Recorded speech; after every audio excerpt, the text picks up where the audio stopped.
Welcome back to the McCoy Leadership Podcast, elevating your impact through valuable insights and conversations about leadership.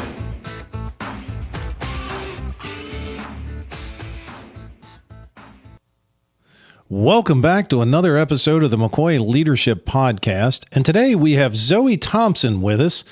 Zoe has many years of experience, 20 years of experience being a police officer, including senior leadership and business change roles. Zoe, it is so great to have you here.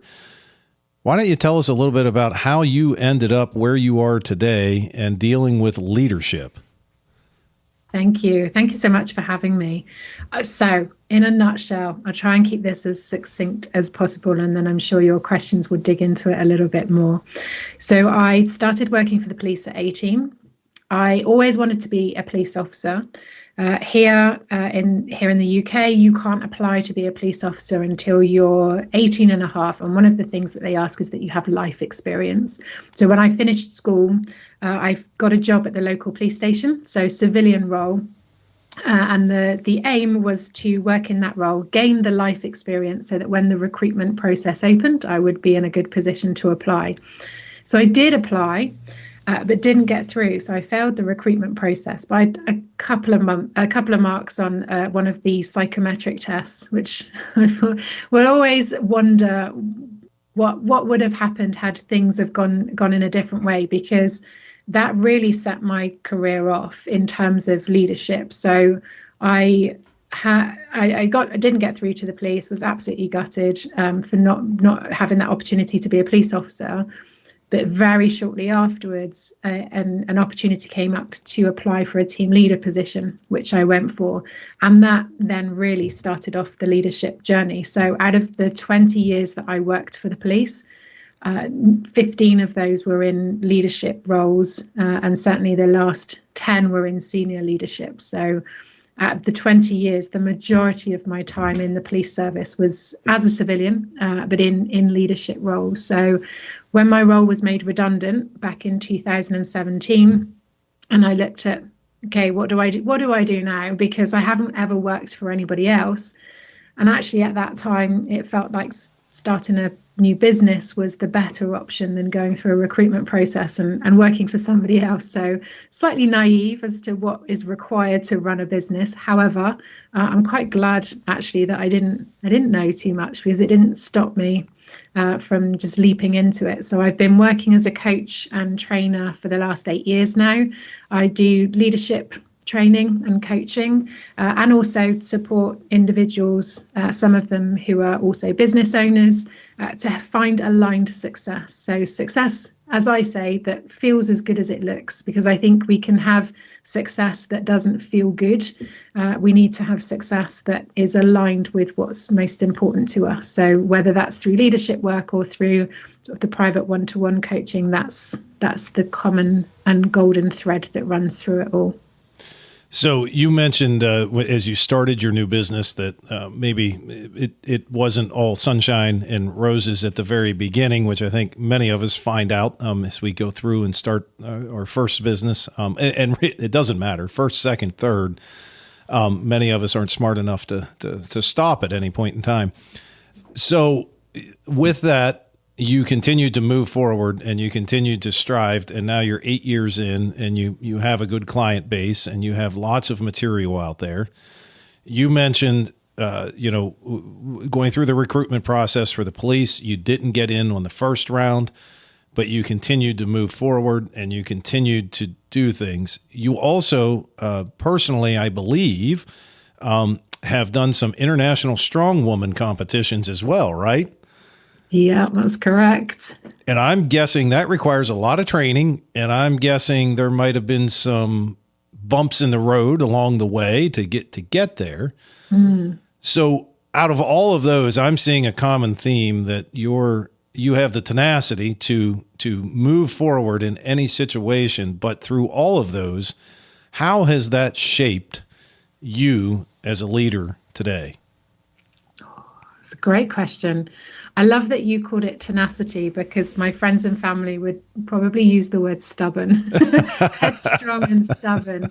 And I think that's a big part of it. But actually, in terms of leadership, I think that's probably been one of the things that is an overplayed strength for me when it comes to leadership. So I think it's a great personal attribute to have, that tenacity, that headstrong stubbornness. I said I'm going to do it, so I'm going to make it happen. But actually in leadership, I've found that that's probably been one of the elements that I've really had to have that awareness around, because whilst it's a great personal strength for me, actually in a leadership role, we can't always do that. And we need to know when to stop and when to slow down and when to maybe take a different direction. And I think a big part of leadership is also listening to your team and listening to your experts who help guide those decisions. And I think sometimes the tenacity and being headstrong means that sometimes you really want to push through and you want to keep driving people forward, when actually what if you listen to the room and you read the room, they're telling you something different. So I think whilst it's been a huge strength for me as an individual, it's definitely been something that I've had to keep in balance as a leader. That makes sense. And I'm curious at you thinking about balance and those types of things. I've often heard people say, which I would argue, but I've often heard people say, in order to be successful, you have to give up other things. And through your success, is there anything that you've learned or anything that you had to give up along the way that, looking back as you're coaching people today, you would say, you don't have to do that? I think it's more to do with, it's the term, isn't it? Give up. Because to give up means, I think in my interpretation, giving up almost means to sacrifice or to compromise. And I think for me, it hasn't ever felt like giving up. It's been more around prioritization. Okay, what is most important to me right now? So I guess it's how you look at it. I think for me, it's never felt like giving up. It's been more about pushing other things to the top. And for me, making that decision about what is most important to me right now, you don't have an endless pot of time or energy or money. So you have to prioritize what's most important. So I think naturally other things have dropped lower. But that hasn't been the focus. The focus hasn't been on what's dropped down. It's been more about what's been pushed up to the top and where I've wanted to focus my time and energy. I mean, for me, one of the things that I talk about in particular with clients is the power of and, because I think you can have this and that. I don't think with a lot of things it needs to be a choice. You don't need to choose this or that. You can have both. I mean, I had a career where I moved up through the ranks in the police force whilst being a single parent. I competed at an international level whilst working full-time and parenting. I run a business and I travel and I enjoy my weekends and lots of things that I enjoy doing. I think when you're very clear on what is a priority and you create space and structure to protect what's most important, it doesn't feel like you're missing out on things. It feels like your focus is where you are choosing it to be, if that makes sense. Yes, it does. And I often tell people when we talk about priorities that part of creating priorities is that they can change on a minute by minute basis, but obviously we need more than a minute to do something in most cases. But what I mean is my priority at 10:30 Eastern Time, U.S. right now, is having a conversation with Zoe Thompson. So there's nothing else going on in the world right now for me. But when I'm done, my priority may change to picking up my daughter from school or, whatever that next thing is. And so it's understanding what our priorities are at each phase of our day, at each phase of our week, and being able to change between them.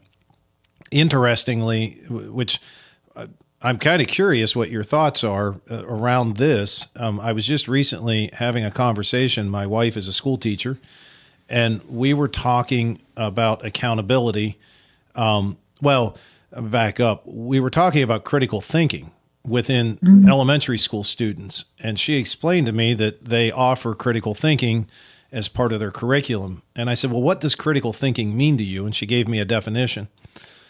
And I kind of shook my head and I said, that's not critical thinking in our world, in business, in the real world. Critical thinking is more about solving problems and thinking forward and being proactive and doing those things. And also understanding what I boiled it down to is, I think what we need to teach young people is there is a time to be a follower and a time to be a leader. If somebody's in charge, you now take the helper role. Mm-hmm. And then there's also a time for you to be in charge, and there are going to be other helpers. So you have to learn how to go back and forth with those priorities depending on where you are and what you're doing. And I'm curious, in your world, working with your clients, do you see that as well, where sometimes it's about them being able to switch priorities or switch from being the helper or the leader to the helper? I think it's a good mix and a good combination of both. I think it's really important to be very clear on the direction, because that's what helps set the priorities. I think priorities will change. I think it's also important when you're setting your day to decide and determine what your priorities are. Otherwise, you become busy with the things that aren't the priorities, and then it's not a very efficient or effective way of showing up. So I think in terms of roles, I think sometimes we need to step forward and sometimes we step back. And I think sometimes we need to listen and understand somebody else's direction because they have more experience or that's the position that they are in. But I think even as a follower, I think we also have a role to ask those challenging questions to make sure that the leader is also a critical thinker. So I share this story because it sticks out in my mind. I heard a speaker, and it was a number of years ago, and I remember them saying that if you as a leader have a room, a boardroom full of people, and they are not questioning or challenging, then you've either recruited mini versions of you who think like you, who will make the same decisions as you, or you have created a culture and a space where people don't feel safe to be able to speak up and challenge and ask questions and to create that critical thinking environment. So I think there is a role as a follower to follow the lead of somebody else, but I think even the followers need to be critical thinkers and ask those challenging questions to help the leader be at their best. I think as a leader, certainly in roles that I've had, there were roles that I worked in the police where I didn't have any experience of working in that department. I certainly wasn't a subject matter expert in that department and what their roles and responsibilities were. But I had 3 excellent managers who knew that business inside and out. And they didn't need me to know the business. They didn't need me to be a subject matter expert. That's exactly what they were there for. What they needed was for me to be able to make those decisions with the big picture in mind. So I think you need people within your team to have that trust in your decision making, but you also need to listen to what the information that they feed into you to help you to make the better decisions. Yes, one of my favorite sayings, and I might not get this perfectly correct, but in order to be a good listener, you then need to do something with the information. So many times we're listening with intent of what we're going to say next or do next. And so we don't do anything with that information. So being a good listener means we at least need to do something. We need to say no, say yes, but we need to acknowledge it and do something. So your work, for the most part, targets people that are already successful. So why in the world do they need you if they're already successful? Well, I would say, in the wise words of Marshall Goldsmith, what got you here won't get you there. And I think that's the biggest challenge that people that I work with are working through, is what the skills, the behaviors, the habits, the tools that have helped them to be very successful to the point where they are perhaps a very different mix of what they need to go to that next level. So if we use leadership as an example, the skills, the tools, the behaviors that you need to be a very good team leader are very different to what you need to be a good manager. And when people step up from that leadership level into a management level, you need to change how you show up. You change you move from that tactical element into that strategic element. So you need to think differently. You need to respond to things differently.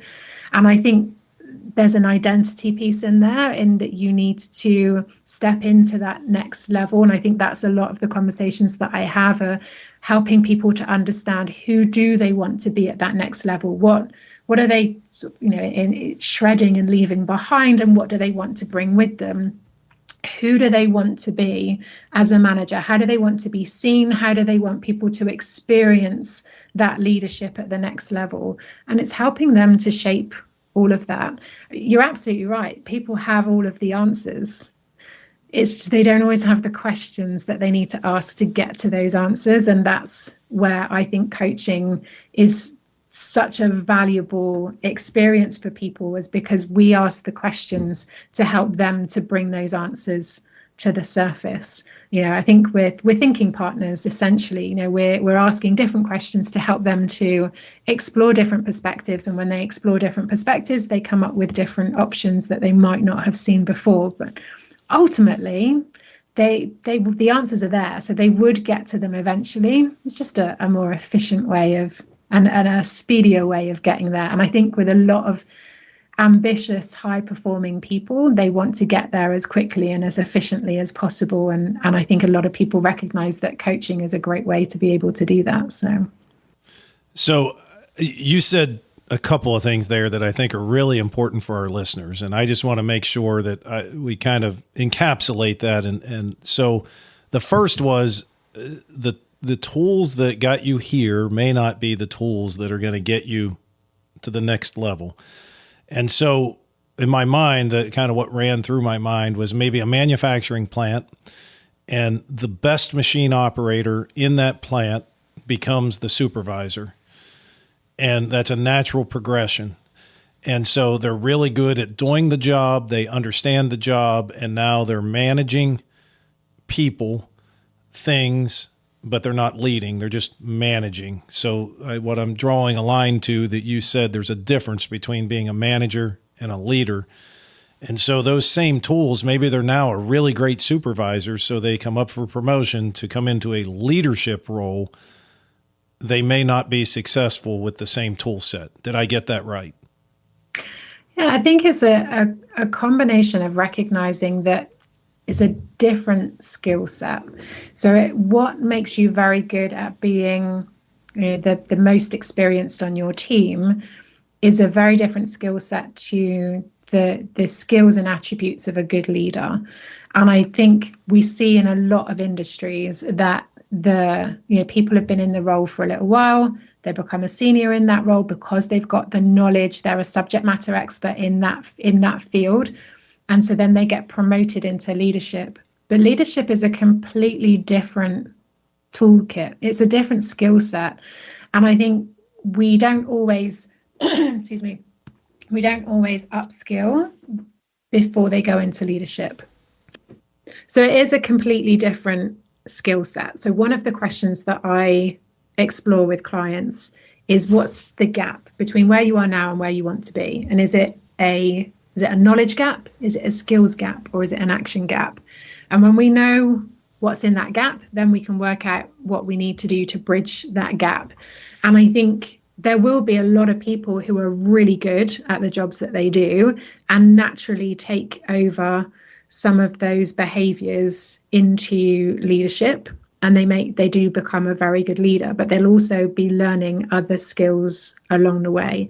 And I think, decision making, or being able to communicate with people in a different way, to influence and to guide and to support, they're all very different skills. And some people will naturally have them through life experience or through work experience, but not everybody will. So I think understanding, okay, what do I need?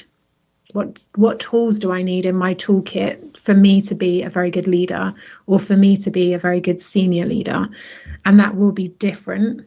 But I think when you understand what is needed, then you can work out what the gaps are, and then you can work out what's needed to fill those gaps to be able to step up to that next level. I like it. And as I'm kind of thinking, well, one other thing I wanted to go back and just touch on, you mentioned about some of the great things about being a coach. And I think we should mention for our listeners, because many times I get the question of what is the difference? Because for me, I do consulting, coaching, speaking, and training, and those are all different things. And many times I have people come and ask for a coach, but they're looking for a consultant, or vice versa.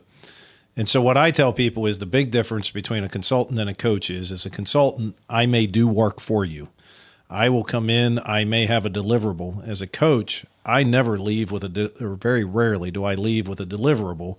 You have a deliverable back to me, and I'm holding you accountable.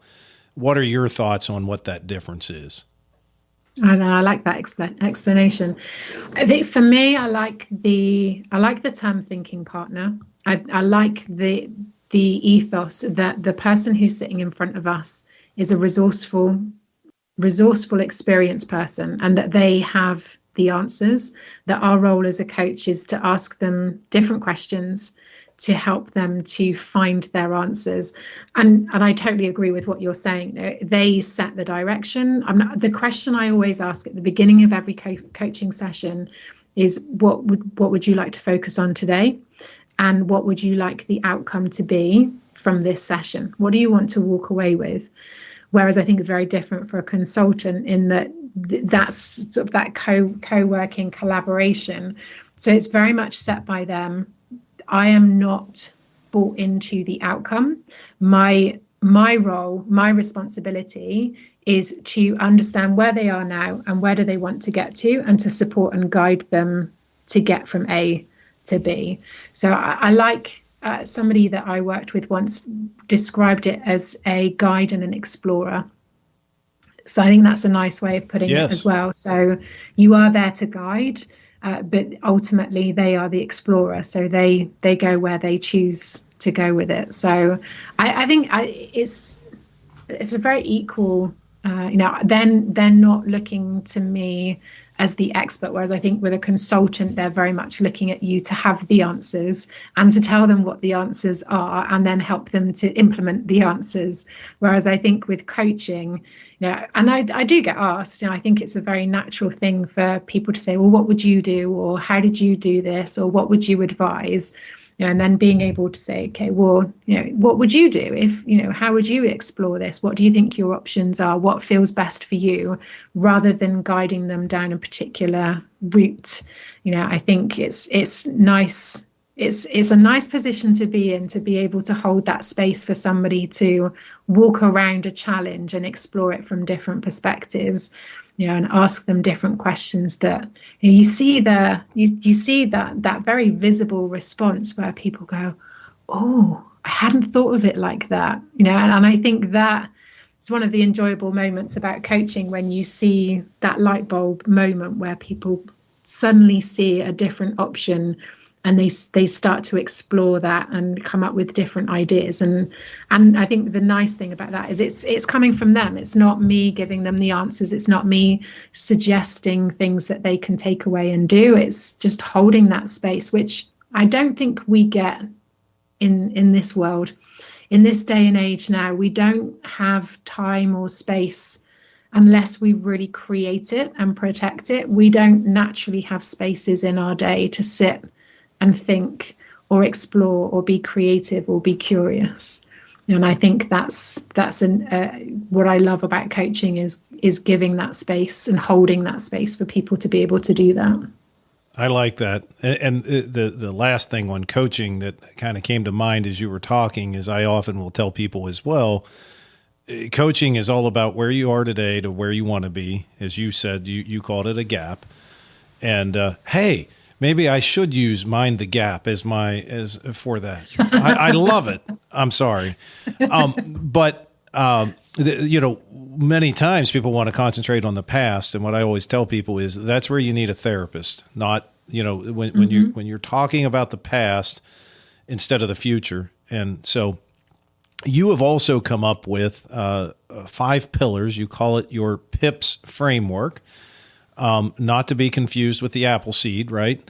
Now, for anybody that doesn't understand, you'll need to look that up in the UK. But anyhow, can you explain a little bit of the PIPS framework to us so that we understand what that is? Sure. So the PIPS framework is the 5 pillars that I go through with clients to align success. So the first P is for planning. So we know it's really important to plan. I also know that, and I think in particular shaped by my time in the police service, I'm very quick to jump in and take action. So I have a loose plan, I have a fair idea, and then I'm very quick to jump in and take action. What I've learned is that actually, if you spend the time up front planning and get very clear on where you're going, what does success look like? What will it feel like? What will it be? What will be different? What will be different for you? What will be different for people around you? The more you put in the plan, the easier it gets to then implement. So planning is the first P. Then we have intention. So for me, I think it's really important that we show up with intention and we show up with purpose, that we're very intentional about the things that we choose to do and that we align that with the things that are most important to us. So when I talk to my clients about intention, we're talking about aligning their habits and their behaviors with their values, with their philosophies, their ethics and their principles and the things that are most important to them. Because we know that a big cause of burnout is misalignment of values, misalignment of principles, misalignment of the way that we show up and behave. So the intention is really important. Identity is the second PIP. So PIPS has the 2 I's. So intention is the first and identity is the second. So much of what we do and how we do is part of our identity, but we also need to know when to separate the identity with what we do and who we are or who we are becoming. So a lot of the work that I do is around habits and behaviors and looking at exploring the habits and behaviors that will help them to create that success. So if we look at leadership, it's looking at, okay, what habits do you need to have as a leader? What's going to help your team to be able to come and talk to you, to be able to come and share and challenge and have those more difficult conversations with you? How do you want to show up as a leader? How do you want to be remembered as a leader? That legacy is all part of the identity. And then we have performance. So we know performance is very individual. What makes a high performer is very unique to each individual. So a lot of the conversations talking around performance is what do you need in place to help you to perform at a high level? So in leadership, one of the things that I talk about with people is you can have a team of 10 people and all of those 10 people might need you to show up as a leader in different ways to get the best out of them. So a great question in your one-to-ones is to ask people, how can I show up differently to be a better leader for you? What do you need from me to be a good leader for you?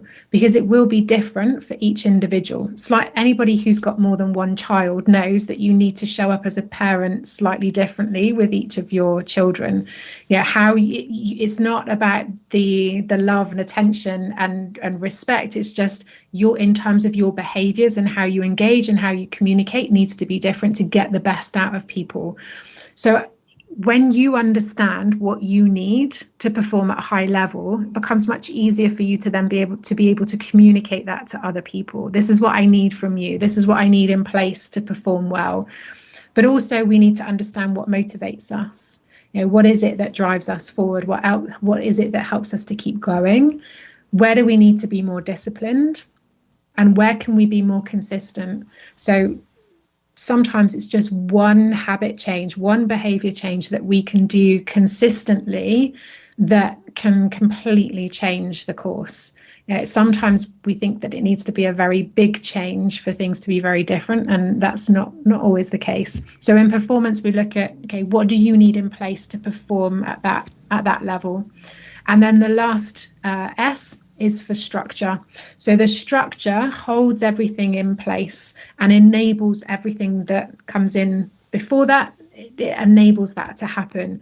So if we've identified what our priorities are, and we've identified how we're going to show up with intention to follow that plan, and we've identified what we need in place to perform at a high level, we then need to create a structure that creates and protects that, so that we protect all of those things that we've said are important, and we create a structure that allows for that routine for us to show up in all of those ways that we've said we want to show up in. So that's the PIPS frameworks, is the 5 all work together. They all hold each other in together. My belief is if you follow that framework and you check off all 5 of those pillars, you set yourself up for success, and aligned success, which for me is most important.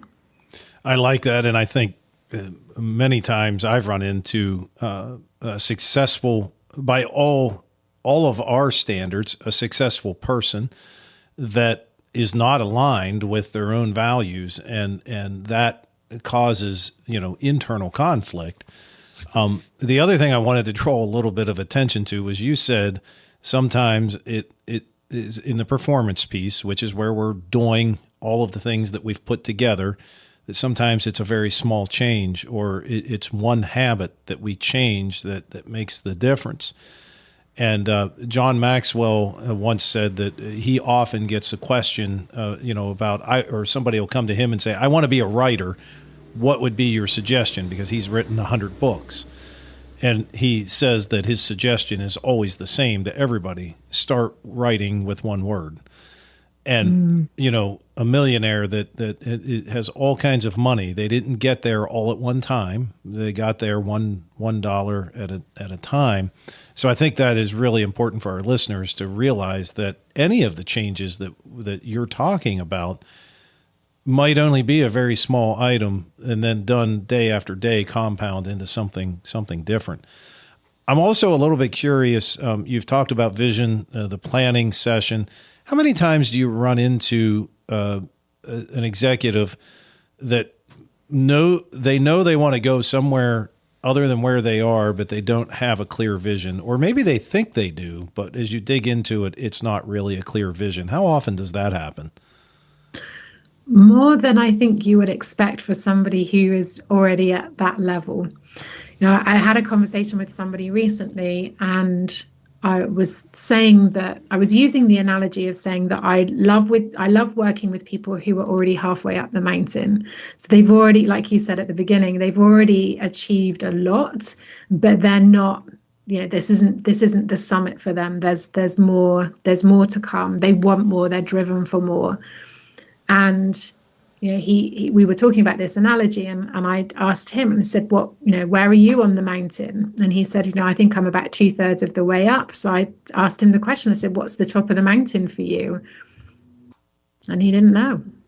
He didn't know what the top of the mountain was. And he had less than 10 years before retirement age.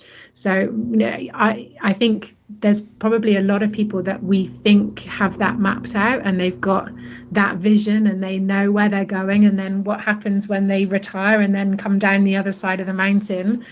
Not everybody has that mapped out. And I think those are always the interesting conversations to have, to what they think, and also what it is that they actually want. So again, going back to alignment, what they think they should do, where they think they should be, or where they think they should be going or should have got to by now, when you strip all of that back and start asking the question, okay, what is it you want? If you've got 5 working years left, what is it you want to achieve? What would success look like? And if in 5 years' time, what do you want to be true? And I think just giving people that space to explore that again is great conversations. But I think there's a lot of people that are moving within the flow of what's going on. They're not necessarily creating that flow of where they want to be going. So for our listeners that might be listening and they feel stuck between where they're currently at, their current success, and what their full potential is, what are a couple of key takeaways that you would tell them you can start today here to start to get unstuck? Oh, it's a great question. I think stuck is a feeling. It's not always a reality.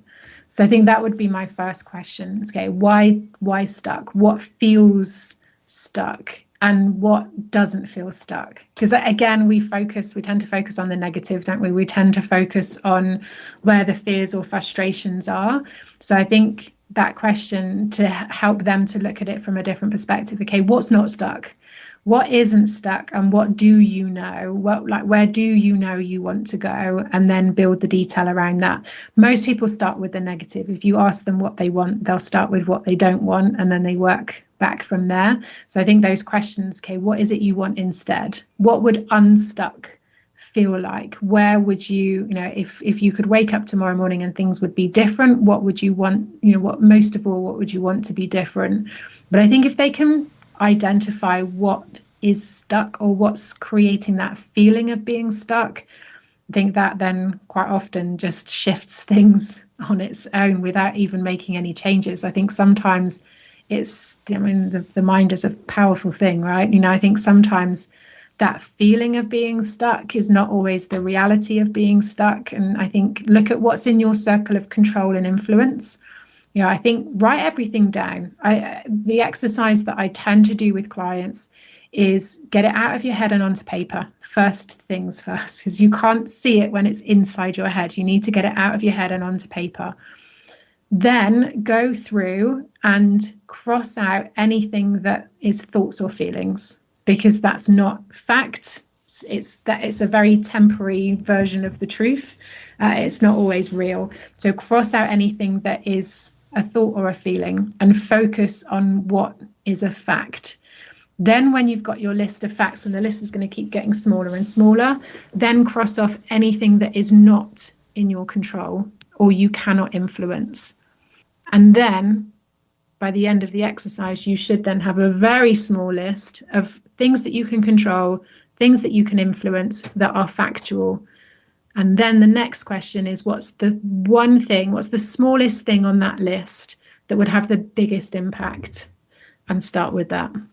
I like it. I'll share a personal story within our own business. Over the past several months, I've picked up several new clients, and which is great, right? And all of a sudden, and the way we do our billing is if I pick up a new client on the 16th of the month, then if they're a retained client, they pay on the 16th of the next month. And however this happened, they all ended up being in the middle of the month. And so I find myself, although I'm successful, I'm using air quotes, and I have all these clients, I find myself at the beginning of every month with no money. And so I'm stressed about that. I'm stuck. What do I do? There's nothing I can do. And finally, one day I sat down and kind of started to lay it out. And I thought, what can I do? Maybe I go back to my clients and ask them if we can change their billing terms, and I can stretch them out so that I can have a few at the beginning of the month, a few in the middle of the month, and a few at the end of the month. And lo and behold, it was not a problem. It was a perceived problem in my mind, but for them, it's just part of doing business, and that's fine. And by next month, we'll have that all straightened out. But I just use that as a real life example that I think we're all prone to it. that, we can sometimes get ourselves stuck when the reality is, there are lots of things, or at least a few things that we can do about it. So I want to make sure I give an opportunity for you to mention, where can people get in touch with you if someone's listening and thinking, I got to find Zoe and make her my coach. How can they go about that? It'd be amazing. So if you search for my name, you'll find me in the usual places. So the website is zoethompson.uk. I'm Zoe Thompson on LinkedIn and zoethompson.uk on Facebook and Instagram. I'm not on Twitter or X, but I'm in other places. But if you head to the website, it's all linked in from there. There's a space there with some free resources, and I'm on YouTube as well. So there's lots of videos and resources on there that will help people, and more conversations like this as well. So yeah, YouTube or the website is probably the best bet. Awesome. So as we come to a close, I ask all of my guests the same 3 questions at the end, kind of rapid fire. And the first question is really derived out of lots of conversations with business leaders and hearing things like, when I graduated out of high school, they taught us this, or the new recruits that are coming in, they don't have this skill, those types of things. And so my question is, if we could magically get all of the school administrators across the world sitting in front of us, and you had an opportunity to give them one piece of advice of something that they could add to the curriculum or to the student's career that would help us to have a better, well-rounded, participating part of society, what would that one piece of advice be for them? Communication skills.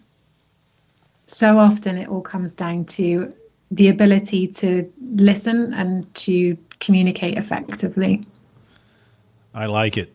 Now, the next question is one of my favorites. And just recently, somebody said I'm dating myself by asking this question, because they said it's the way I ask it. And that is, what over your career has been your go-to book that has continually brought good insights to you and been valuable to you? That's a great question. I don't have a go-to book in terms of a book that I've returned to. So I don't have a straight answer for that. I read a lot, and I love I love fiction books to switch off, but I love books from different people with very different perspectives because it helps me to think about things differently. The Chimp Paradox was the first one that that made me think differently. But I also love Carol Dweck's Growth Mindset. I think that's a fantastic book. The Coaching Habit. Oh, there's so many that I think I recommend books to people all the time, but it's very much a specific book based on a specific conversation. But I would love other people's recommendations, as I do love reading. So I'm trying to think what's on the bookshelf. But I think The Coaching Habit was a good coaching and leadership book, just about showing up differently. And Brené Brown's Dare to Lead, I thought that was a really good book too. So I think if we're talking about leadership, Brené Brown's Dare to Lead. Awesome. And the reason that person said I was dating myself was because I did not ask, what is your favorite Facebook reel or Instagram influencer or any of those things. And as a side note, which hopefully you'll see it when it comes out, when we hit 100 episodes, I am going to publish that book list of all of the recommendations from each person. So that will be coming out before too long. And the last question, with all of the software and gadgets and technology that is out there today, what is your most useful favorite piece of technology today? I have a love-hate relationship with technology, because there's nothing more I love to switch it all off at the end of the day. But it's so important to the work that I do. I think it would be my phone to keep in touch, but I would love for it to just you remember the old days? I'm going to date myself now. The old days where it wasn't full of apps and people couldn't get hold of you all of the time, or had an expectation to be able to get hold of you all of the time. I think a good old pre-smartphone, that's what I like. But I think my phone would just for keeping in touch with people. But I could quite happily let a lot of the apps go. I am the same way, and I get nothing out of this. I have been investigating, and I'm very close. There's a phone out now called the Minimalist smartphone. I've seen that. And I'm love that idea. I'm getting closer. And one of my hacks is that I have an iPhone, but I will put it on grayscale from time to time so that it is black and white. And that seems, it makes your interaction much shorter because you're not, going other places and seeing things. So that we'll see. I think when this phone wears out, I will get a minimalist phone, and I'm with you. I'm going backwards. I would much rather not have all of that. This is too much now. I've not tried grayscale though, so I'm Android, so I will look to see whether or not I have that on my phone. But the do not disturb, turning off all the notifications and airplane mode after a certain time, that helps. But it's so easy to have that habit of just picking it up all the time. So yeah, it's Yeah, I'd like to go back to some of the simple things of the earlier days. I would agree. Zoe, thank you so much for taking time out of your afternoon to spend with us. I've enjoyed the conversation. I hope we can get you back on again. I think we could talk easily for another hour or so. But thank you for joining us. Thank you so much for having me. It's been a great conversation. And for our listeners, if you've enjoyed this episode, don't forget to check out some of our recent past episodes. And don't forget to follow us on whatever platform you're listening so you get alerts when they come out. And also at the bottom of the show notes, there will be a link for you. You can sign up to get each episode's guide. We are publishing a guide to go along with each episode so that you can get the most out of it. Until next time, we appreciate you.